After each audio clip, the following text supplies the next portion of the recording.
You're up!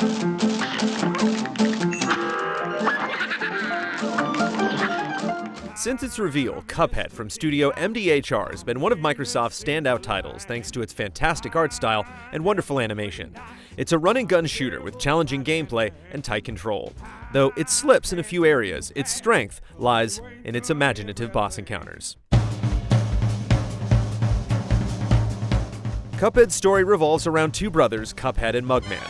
Despite warnings from Elder Kettle, one day the brothers find themselves at the Devil's Casino. After losing a bet, their souls become property of the devil himself.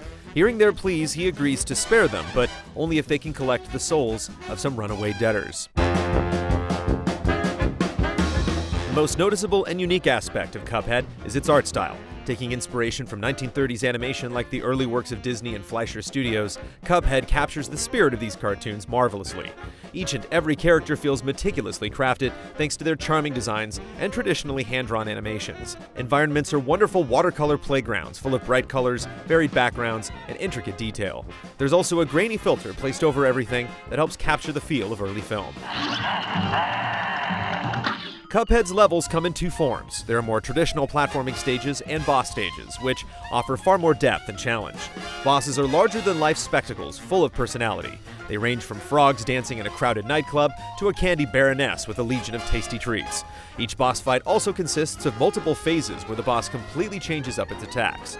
Within each phase, attack patterns can also change, keeping you on your toes, and you may not see every attack in a single encounter.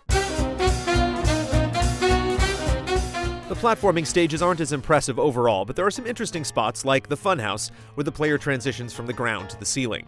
While they're fairly simple affairs, these levels serve as a nice addition to break up the pace between boss battles. Here you can also collect coins that can be used at shops to purchase upgrades. These coins can only be collected once per level, so it's important to invest wisely. The upgrades themselves include different types of guns, like the spread shot, homing shot, and boomerang.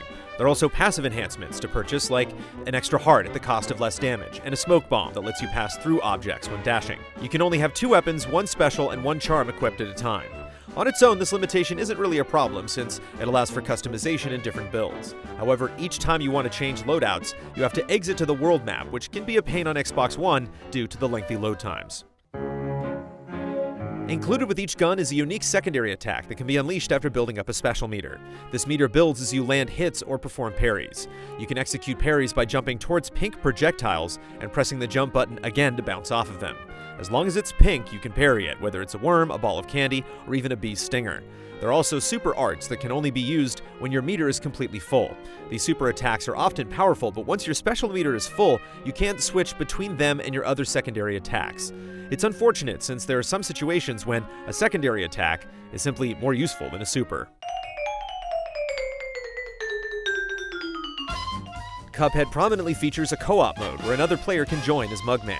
Sadly, it isn't the best option as it's much easier to tackle each boss alone. With 2 players, a high number of projectiles on the screen makes it harder to keep track of your character and surroundings. You can revive a fallen teammate by performing a parry on their ghost, but you only have a brief moment to do so before they float away. And begin! While Cuphead is a very challenging game, those looking for a less intense experience can play each boss encounter on an easier difficulty. However, playing this way completely removes phases from the game's boss fights and locks off the game's final bosses. Cuphead has had a long journey, and it's great to see Studio MDHR's efforts pay off. It does a superb job of capturing the essence of the early days of animation with fantastic art and a jazzy soundtrack. Its challenging difficulty provides some heart-pounding moments and an immense feeling of satisfaction once a boss is defeated. Although it suffers a bit in co-op and platforming levels, Cuphead is more than worthy of your time.